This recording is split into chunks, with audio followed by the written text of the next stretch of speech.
C Joseph Vijay எனும் நான்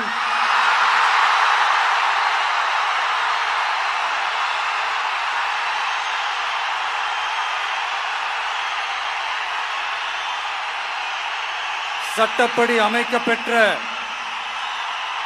இந்திய அரசியல் அமைப்பின்பால்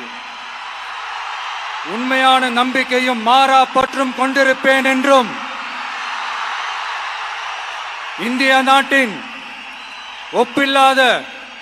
முழு முதல் ஆட்சியையும் ஒருமையையும் நிலை நிறுத்துவேன் என்றும் தமிழ்நாட்டு அரசின் முதலமைச்சராக உண்மையாகவும் உளச்சான்றின்படியும் என் கடமைகளை நிறைவேற்றுவேன் என்றும் அரசியல் அமைப்பிற்கும் சட்டத்திற்கும் இணங்க